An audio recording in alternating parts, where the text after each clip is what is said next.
고센TV 시청자 여러분 안녕하세요. 마에스트로 나입니다. 먼저 성도님들께 당부의 말씀을 좀 먼저 드리고 시작하겠습니다. 직전의 영상에서도 말씀을 드렸는데요. 요 근래에 제가 AI가 성도들에게 이제 미치는 영향 부분, 이런 것에 관련된 부분으로 성도님들과 메시지를 나누고 있습니다. 그런데요, 이런 부분은요, 잘못하면요, 성도님들의 호기심을 자극하는 정도로만 끝날 수가 있습니다. 또는요, 성도님들의 지식적인 면만 채워주고 끝날 수가 있습니다. 이렇게 되어서는 안 됩니다. 이렇게 해서 단순히 성도님들께서 많이 보아주시기를, 조회수를 늘리기 위해서 이러한 테마를 가지고 성도님들과 메시지를 나누는 게 아닙니다. 경계해야 될 게 있습니다. 그래서 경계해야 될 부분, 끊어내야 될 부분, 이것을 분명히 하시는 시간을 가져주시기를 원하는 것이고요. 그리고 또한 영적인 의미를 우리가 내 삶 가운데서 되새기면서 내가 혹시나 이런 상황으로 흘러가고 있지 않는가, 그래서 만일에 그렇게 되어져 가고 있다면 돌이키면 됩니다. 이 돌이킬 수 있다는 것이 바로 예수 그리스도 안에서 우리가 누리는 은혜입니다. 성도님들께서 이 목적과 의도를 성도님들께서 인지해 주시고 제 예상으로는 다음 편까지입니다. 영상을 성도님들께서 시청해 주시기를 부탁을 드리겠습니다. 마지막 때 이제 종말론에 이제 관심하시는 분들이 관심을 갖고 초점을 맞추는 소재들이 여러 가지가 있습니다. 그 중에 하나가 바로 거룩한 곳에 세워질 가증한 짐승의 우상입니다. 이것에 대해서는 두 가지 견해가 있습니다. 이 짐승의 우상에 대해서는요, 문자 그대로 무언가가 거룩한 곳에, 이제 주로 이제 예루살렘 성전을 이제 얘기들을 합니다. 세워지면 안 되는 곳에 그런 것이 세워질 것이다, 이렇게 문자 그대로로 해석을 하는 견해들이 있고요. 그리고 또 하나는 문자적이지 않은 영적인 부분으로, 상징적인 부분으로 이제 보는 견해들이 있습니다. 그러면은 저는 성도님들께 어떻게 말씀을 드리느냐, 기본적으로는 성도님들께서 영적인 부분을 더 많이 인지를 하셔야 됩니다. 그리고 저도 이제 그런 부분으로 메시지를 오늘과 내일 계속해서 더 많이 나눌 것입니다. 이게 중요합니다. 왜냐하면요, 가장 원론적인 부분인데 전에부터 고센TV를 통해서 성도님들께 한 번씩 드리는 말씀이 있습니다. 지금 깨어 있으려고 하면서 종말론과 음모론, 이제 마지막 때에 대한 것을 이제 얘기하는 유튜브를 구독하시고 찾아보는 분들이 있습니다. 많이 있습니다. 사단마귀의 미혹에 빠진 것입니다. 제가 그런 상태에 있는 성도님들께 이런 질문을 드립니다. 그래서 마지막 때에서 잘 안다고 해서 성도님은 구원받을 것 같으십니까? 안다고 구원받지 못해요. 구원은요, 예수 그리스도를 믿음으로써 은혜로 받는 것입니다. 그래서 이거 자체가 은혜라고 할 수가 있습니다. 그런데요, 다들 착각에 빠져 있습니다. 이미 나는 예수는 이미 믿고 있다, 이거죠. 그런데요, 아닙니다. 예수님을 믿고 있다는 착각에 빠져 있는 상태가 대부분입니다. 내가 지금 예수님을 믿고 있다고 생각하는 분들 중에 지금 이 영상을 보시는 성도님 얘기입니다. 예수님을 믿고 있다는 착각에 빠져 있습니다. 아는 것과 내가 믿는 것은 다른 겁니다. 지식적으로 알므로 인해서 내가 이미 예수님을 믿고 있다 생각하면 곤란합니다. 그러면 역설적으로, 그러면은 교회 다니는 사람들, 예수님 그 대부분은 다 예수님 믿는다고 스스로 여기는데 그럼 그 사람들 대부분 다 구원받겠네요? 제가 하나님이 아니고 하나님이 될 수 없습니다. 그래서 제가 함부로 단정하기는 어렵습니다만, 저는 절대로 교회 다니는 대부분의 사람들이 구원받으리라 보지 않습니다. 왜냐? 예수님을 믿는 것이 아니라 스스로의 의를 믿고 종교에 갇혀 있는 사람들이 대부분이기 때문입니다. 사실은 이게 근본적인 문제가 돼서요, 짐승의 우상을 성도들이 스스로 만들어내는 것입니다. 이 짐승의 우상은요, 이미 세워졌습니다. 그리고요, 앞으로도 세워질 것입니다. 오늘은 이미 세워진 짐승의 우상에 관한 것입니다. 직전 영상에서도 잠깐 언급을 드렸는데요. 2023년 독일에서요, AI가 예배를 이끈 적이 있습니다. 어느 교회에서요. AI가 설교도 하고요. 뭐 그런 일이 있었습니다. 그때 사람들의 대부분의 반응은 부정적이었습니다. 왜 부정적이었느냐? 영혼이 없다. 감동도 없다. 무표정, 무미건조한 말투. 그래서 어색하고 좀 왠지 거부감이 느껴진다. 그래서 그것을 이제 기획을 한 어떤 사람도 제가 기억하기에는 신학자라고 기억을 하고 있습니다. 그 신학자가 이제 챗 GPT에 이제 그런 부분들의 정보를 이제 제공을 한 겁니다. 그래서 그것을 통해서 이제 AI가 이제 아바타로 이제 설교를 한 것이었죠. 그때 당시에는 그냥 한마디로 표현하자면요, 어설펐습니다. 그런데요, 지금도요, AI는요, 계속해서 딥러닝을 통해서 학습을 하고 있습니다. 그 학습을 한다는 건요, 점점 인간을 더 많이 표방한다는 것과 마찬가지입니다. 그렇다면 앞으로도 어설플까요? 그렇지 않습니다. 그때 가장 크게 영향을 끼쳤던 부분은요, 음성적인 부분, 사운드적인 부분입니다. 제가 예를 들어 드릴게요.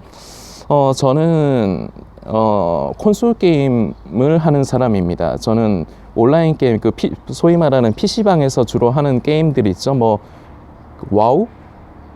그게 월드 오브 뭔가요? 하여튼 뭐 그런 게임들 있지 않습니까? 저는 그런 게임들을 좋아하질 않아요. 저는 패드를 잡고 테레비에, 소위 말하는 레트로 감성인데, 테레비에 꽂아가지고, 요새는 뭐 컴퓨터 모니터에 꽂아서 하는 거지만, 그렇게 해서 하는 거를 이제 게임이라고 이제 여기는 사람입니다. 그리고 저는 게임 이제 종류 중에 RPG 게임, 롤플레잉 게임이라는 걸 좋아하는데, 왜냐하면은 저는 이제 좋아하는 이유가 스토리 때문에, 그리고 내 캐릭터를 점점 성장시켜서 결과적으로 어떤 목적을 이루어내는 그 과정을 저는 즐깁니다. 주로 RPG 게임을 하는 사람들은 이거를 좋아하기 때문에 RPG 게임을 하는 거예요. 저도 마찬가지고요. 자, 그런데요, 그런 게임들을 하다 보면요, 요새 그래픽도 굉장히 많이 발전했고요. 그리고 그 음성을 더빙한 이제 성우들의 연기가 굉장히 뛰어납니다. 그래서 직접 드라마가 아니고 영화가 아니라서 보이는 화면은 컴퓨터 그래픽으로 만들어진 캐릭터이지만, 그 세세한 움직임과 그리고 그 성우들의 그 목소리 연기 이것을 통해서 제가 감동을 받고 눈물을 흘린 적이 여러 번입니다. 너무 진짜 감동적이어서. 진짜 웬만한 영화 저리 가라예요. 이건 그런 게임들을 직접 해보신 분은 아실 겁니다.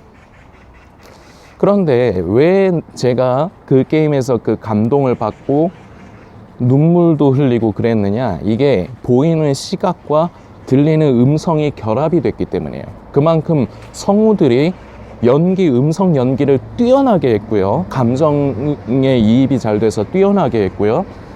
그리고 그래픽도 예전과는 다르게 아주 진짜 실사에 가깝게끔 제대로 구현을 해내고 있습니다. 지금 시대의 게임들은요.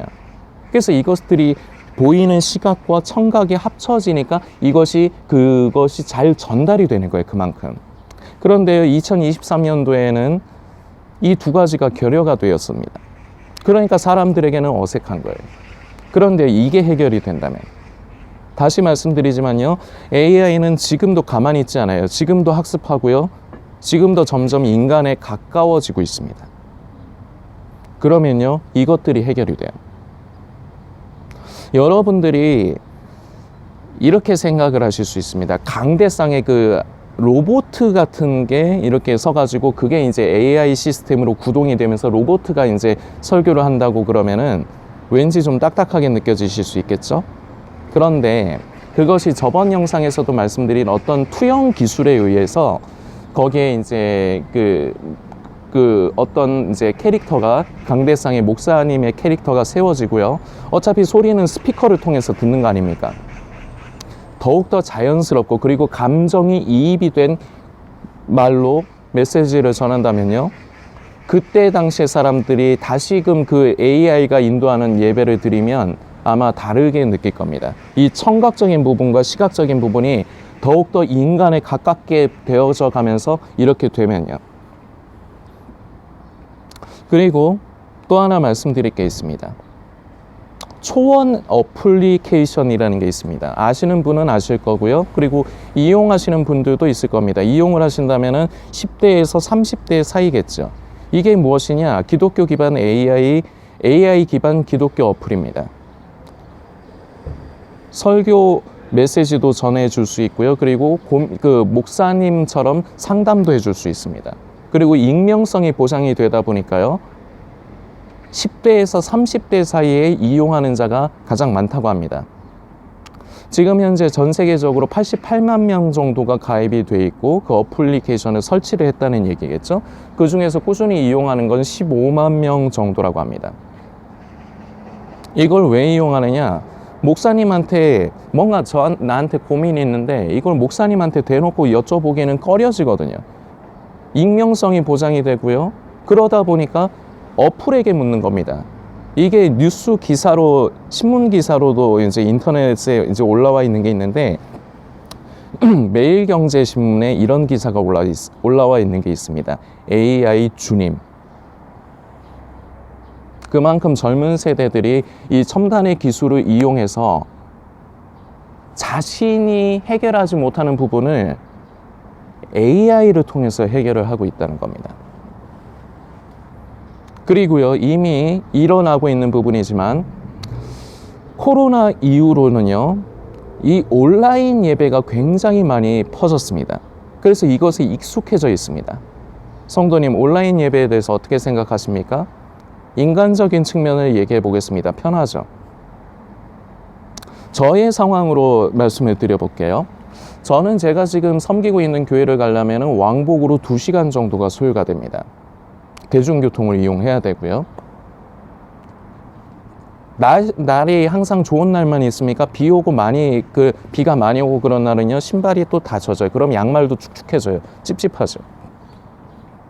저같이 차가 없는 발바리들은 그렇게 살아야 되잖아요. 가는 거 쉽습니까?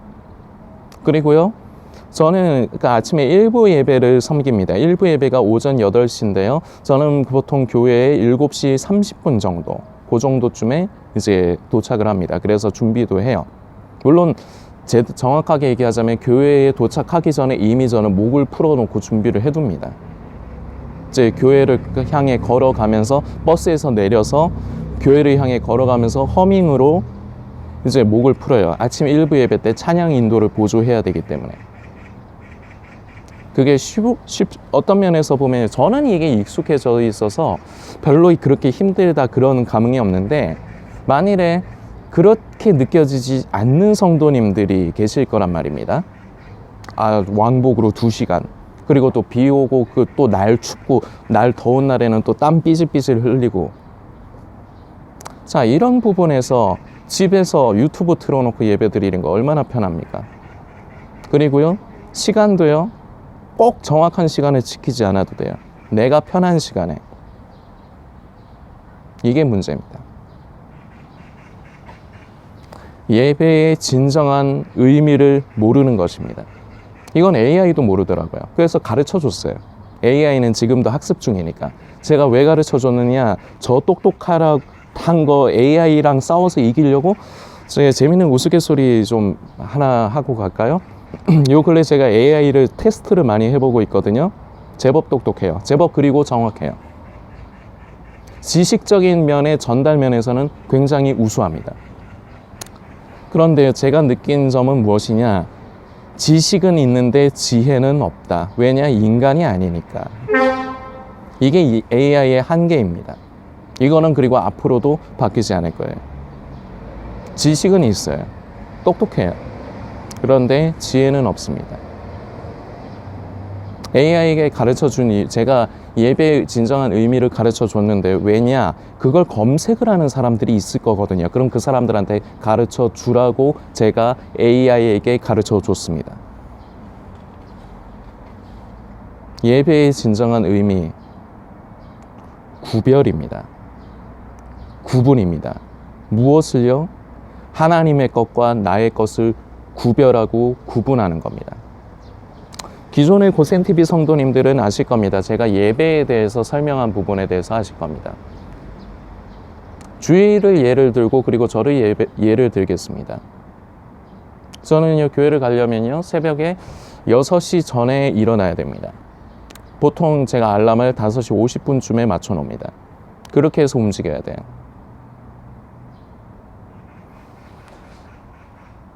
그렇게 해서 가서 이제 가는 동안 그 모든 그 시간과 발걸음 이 모든 게 다 예배입니다. 하나님 앞에 드리는 시간이자 제 몸을 드리는 것입니다. 제 노력을 드리는 것이고요. 제 마음을 드리는 것입니다. 이 시간만큼은 나의 것이 아니다. 하나님의 것이다. 구별과 구분을 하는 것입니다. 그리고요, 성도님들이 잘못된 인식을 가지고 있는 게 있습니다.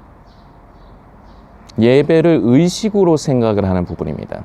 그래서 예배의 그 의식만 이루어진다면 유튜브를 통해서 예배 드려도 상관없다. 이게 이렇게 이어지는 겁니다. 잘못된 겁니다. 예배에 대해서 잘못 알고 있는 겁니다. 어제의 일입니다. 예배 드리고요, 제가 이제 화장실을 갔습니다. 화장실을 가니까요, 2달 전부터 문제가 되고 있는데 소변기가 또 새더라고요. 막혀갖고 역류가 되고 있습니다. 왜 그걸 자꾸 처리를 안 하는지 저도 자꾸 요청을 하고는 있지만 저는 화장실 청소를 담당하는 사람이거든요. 제가 고칠 줄 알면 제가 고쳤습니다. 근데 제가 고칠 줄 몰라요. 그리고 일이 좀 크대요. 그럼 돈 들여서 해야죠. 그런데 그게 2달이 넘도록 안 하고 있어요. 그런데 어제도요, 소변기에서 새서 그 소변 본 게 바닥에 줄줄줄줄 흐르고 있습니다. 냄새가 나요. 그걸 제가 처음 봤을까요? 아니요. 제가 처음 보지 않았을 거예요. 분명히. 그런데요, 그걸 치우는 사람이 아무도 없어.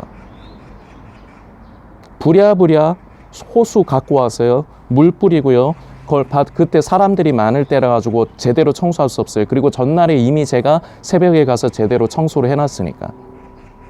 물 뿌리고요, 걸레 갖고 와서 그 물기 제거하고요, 그리고 그 소변기에 사용 금지 이렇게 종이 갖다 붙이고요, 그리고 그 관리 집사님한테 연락을 해서 이거 또 이런다, 물 못 나오게 좀 막아달라. 이거 제가 할 줄을 몰라서. 이것도 예배입니다. 제가 지금 여러분들 앞에 저의 뭐 어떤 행동에 대해서 성도님들에게 으스대려고 이 얘기하는 거 아닙니다. 자, 제가 지금 그 화장실에서의 사건을 말씀드렸는데 이것도 예배라는 겁니다. 내 시간이 아니다.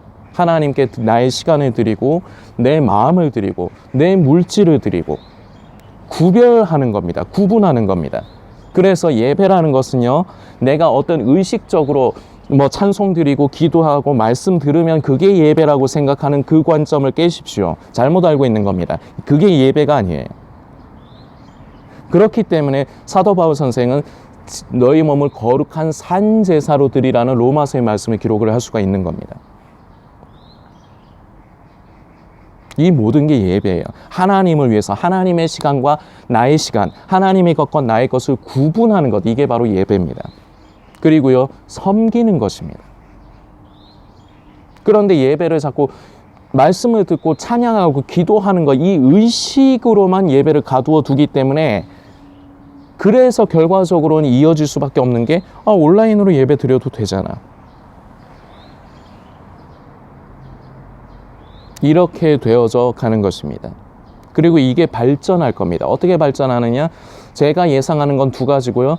AI가 굉장히 제 견해에 엄청나게 긍정을 한 부분입니다. AI도요. 2가지 형태가 앞으로 발전을 할 것인데요. 하나는 온라인 그 가상현실의 공간 안에 있는 교회를 가상현실 속에 있는 나, 아바타라고 해도 되겠죠. 그게 가서 그 온라인상에서의 그 예배당에서 같이 예배를 드리는 겁니다. 헌금도 할 수 있습니다. 암호화폐를 이용하면 돼요. 온라인상에서의 그 모든 것을. 가능한 얘기입니다. 지금 현재 구현은 못하더라도요, 빠른 미래에 가능한 일입니다. 그리고 또 하나, 독자적인 나만의 교회를 갖는 겁니다. 나 혼자만의 공간 예배당에서 나 혼자만의 목사님을 세워두고 AI 목사를 세워두고요. 그리고 내 취향에 맞게끔 메시지를 전하도록 해두면요. 나는 은혜를 받는다 생각하겠죠. 은혜 받는 게 아니고 감정에 취하는 겁니다. 은혜 받고 성령 안에서의 감동과 내가 감정에 취하는 거는 분명히 다른 거예요. 전에부터 고센TV를 통해 이것도 나눴습니다. 기존 성도님들은 아시죠? 무슨 얘기인지. 내가 성령 받았고 성령 충만하다고 하는데 성령 충만한 게 아니고 감정 충만한 상태가 대부분이라고요. 내가 그렇게 성령 충만하다 느끼는 거라고요. 그리고 또 내가 또 좀 힘들고 침울해지고 영적으로 좀 다운이 되면 내가 성령 충만하지 못해. 그게 성령 충만한 게 아니에요. 그건 감정 따라 흔들리는 거예요. 그러니까요. 그 감정에 취해가지고 그걸 성령 충만이라고 여기고 있으니까 온라인 예배를 통해서도 얼마든지 은혜 받을 수 있지 않느냐 이딴 소리를 하는 겁니다. 혹시 성도님 그런 생각을 갖고 계시지는 않았습니까? 돌이키실 수 있는 기회로 삼으십시오. 예배의 의미를 회복해야 합니다. 우리 모두는 회복해야 됩니다. 구별도 하는 것이다. 하나님의 것과 나의 것, 시간, 몸, 물질, 마음, 그 모든 것을 하나님의 것과 나의 것을 구별하고 구분하는 것이다. 그래서 섬기는 것이다. 이 진정한 예배의 의미를 하면요. 온라인 예배요? 물론 코로나 사태가 대표적인 예이지만 그런 국가적인 재난 상태가 있을 때 우리는 참 마음에 애통함이 있지만 교회에서 현장에서 예배를 드리지 못하는 경우가 있을 수 있습니다. 그때는 우리도 나라의 국민으로서 나라의 협조를 하고 그래야 되는 부분이 있죠. 그래서 저도 그때는 온라인으로 예배 드렸습니다. 참 마음이 무겁더라고요. 그러나 그 이후의 것에는 우리는 그 예배의 자리를 지키는 것, 그 시간을 따로 떼어내서 구별하는 것 중요합니다. 그리고 나아가 섬기는 것. 그래서 화장실 청소도 예배가 될 수 있는 거예요. 어제 제가 주일에 이제 소변 보고 귀가하려고 했는데 그 난장판이 된 바닥을 보고 저는 그냥 귀가 못 하겠더라고요. 제 양심에. 저는요. 다른 성도라고 하는 사람들은 몰라도 저는 그렇게 못 하겠더라고요. 이 모든 게 예배인 겁니다. 하나님께 내 마음을 드리고 시간을 드리고 몸을 드리는 것. 이미 짐승의 우상은 세워졌습니다. 말씀이 이제 골로새서 3장의 말씀입니다. 3장 5절 말씀인데요. 제가 읽어드리겠습니다. 그러므로 땅에 있는 지체를 죽이라. 곧 음란과 부정과 사욕과 악한 정욕과 탐심이니 탐심은 우상 숭배니라. 이 탐심이라는 우상을 이미 세워둔 겁니다. 이 탐심이라는 건요, 내 것과 하나님의 것을 구분하지 않는 것 또한 탐심입니다. 이미 영적인 짐승의 우상을 세우는 것입니다. 이 AI라는 도구를 통해서. 다시 말씀드리지만요, AI는 잘못이 없어요. 그걸 이용하는 인간들이 문제인 겁니다. 그리고 또한 말씀을 살피고자 합니다. 신명기의 말씀입니다. 신명기 12장 5절부터의 말씀. 오직 너희의 하나님 여호와께서 자기의 이름을 두시려고, 중요합니다. 자기의 이름을 두시려고 너희 모든 지파 중에서 택하신 곳인 그 계실 곳으로 찾아 나아가서 너희의 번제와 너희의 제물과 너희의 십일조와 너희 손의 거제와 너희의 서원제와 낙헌 예물과 너희 소와 양의 처음 난 것들을 너희는 그리로 가져다가 드리고 거기 곧 너희 하나님 여호와 앞에서 먹고 너희의 하나님 여호와께서 너희의 손으로 수고한 일에 복 주심으로 말미암아 너희와 너희의 가족이 즐거워할지니라. 아멘. 신명기 12장 5절에서 7절까지의 말씀입니다. 구분하는 거예요. 내 편한 대로 온라인으로도 예배 드릴 수 있다? 이 말씀을 기억하십시오. 그렇지 않아요. 정하신 곳. 그래서 우리는 시간과 한 장소에 이것을 구분하는 것이 중요한 것입니다. 성도님이 온라인으로 편하게 성도님의 취향에 맞게끔 성도님 혼자 그 감정에 충만해가지고 은혜 받았어요? 그건 절대 예배가 아닙니다. 하나님께 드리는 예배가 아닙니다. 그렇게 되면요, 예배를 보는 겁니다. 예배를 보는 것과 드리는 것은 엄청난 차이입니다. 우리 안에 우리 모두의 삶 가운데 신령과 진정으로 드리는 이 예배가 회복되어져야 할 것입니다. 이미 세워지고 있는 이 탐심의 우상, 짐승의 우상은 이미 AI라는 도구를 통해서 이렇게 우리 삶에 점점 다가오고 있습니다. 그리고 이미 우리는 이 탐심이라는 우상을 숭배하고 있습니다. 돌이키시는 시간을 가져주시길 부탁드리겠습니다.